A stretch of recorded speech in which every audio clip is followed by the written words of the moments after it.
Maharashtra today 24 news, सत्य परिस्थितीचा सविस्तर आढावा।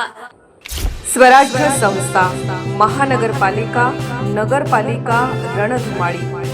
नेत्यांचं मत कोणाला, जनतेचा कौल कोणाला? पहा फक्त महाराष्ट्र टुडे 24 न्यूजवर। परंडा तालुक्यातील सिरसाव येथील जिल्हा परिषद शाळेची दुरावस्था। मंदिरात भरती आहे शाळा। छत्रपती संभाजीराजे, खासदार ओमराजे निंबाळकर, कलेक्टर, सीईओचे दौरे झाले, इमारतीचा प्रश्न मार्गी लागला नाही। थंडी वाऱ्याच्या दिवसामध्ये विद्यार्थी मंदिरात गिरवत आहेत शिक्षणाचे धडे। आमची शाळा महापूर आल्यापासून पडण्याच्या अवस्थेत आहे। आम्हाला बसायला जागा नाहीत, कधी हॉस्पिटल तर कधी मंदिरात। 6 महिने झाले आम्ही ह्याच मंदिरात बसतो। आमचा अभ्यासक्रम सुद्धा बिघडलेला आहे। अभ्यास करण्यात मुलांचं लक्ष नाही आणि आम्हाला शिकण्यासाठी आमची शाळा पूर्णपणे बांधकाम करून पाहिजे।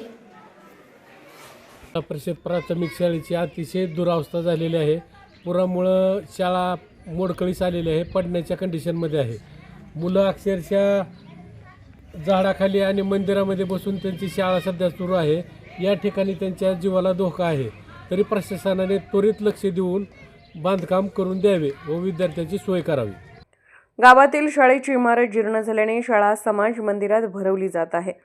शाळेमध्ये 300 पेक्षा अधिक विद्यार्थी घेत आहेत शिक्षण।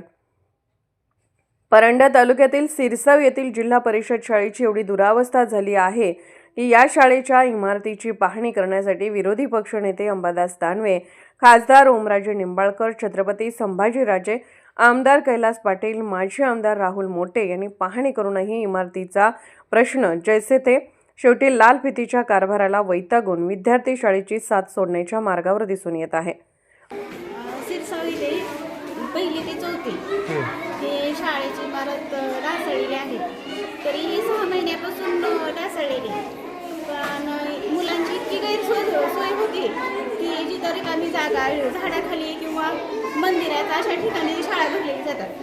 पण मुलांचे इतके नुकसान होते, त्यांना अभ्यास व्यवस्थित करायला येत नाही, त्यांना आजारी पडण्याची लक्षणे, पावसाळा असो हिवाळा असो, ते अशा 3ही ऋतूमध्ये ते बाहेर ठिकाणी मोकळ्या जागेत शाळा भरवतात। पण असे बरेच लोक येऊन गेले, नुसतं आश्वासन देतात तुमच्या शाळा आम्ही बांधून काढू किंवा शासनाकडून मदत मिळून देऊ, पण कोणीच लक्ष देणार गेले।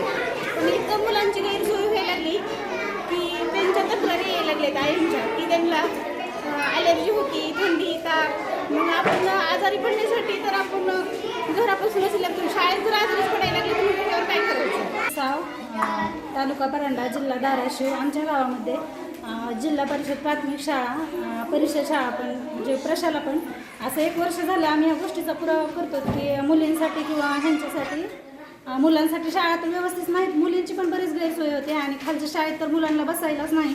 मग आम्ही वारंवार सारखं तक्रारी केल्यात, सगळी माझी आजी आमदार कुणी सगळेच येऊन गेले तर, पण ह्या गोष्टीचा काही पाठपुरावा झालेला नाही आणि प्रत्येकजण आला म्हणजे पूर परिस्थितीत पण येऊन गेले, थोडं कसं तरी होतं, पण त्या पुराच्या ह्याच्यात पण सगळी शाळा वाहून गेलेली आहे आणि आता सध्या मुलं पण इथं म्हणजे त्यांची काही सोय नाही। आणि नेमकी मागणी काय तुमची?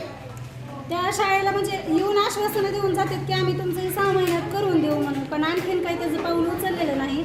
आणि ह्या मुलांची व्यवस्था त्यांनी लवकरात लवकर शाळेचं काम हाती घ्यावं आणि पूर्ण करावं। असं काही वेळ पण लागणार नाही त्याला करायला, की जास्त दिवस पण लागणार नाहीत, काम थोडंच आहे पण वेळ भरपूर घेतात आणि आश्वासनं देऊन जातात। आणखीन आतापर्यंत काही केलेलं नाही। महाराष्ट्र टुडे मराठीसाठी ब्युरो रिपोर्ट, समीर ओहोळ, परंडा, धाराशिव।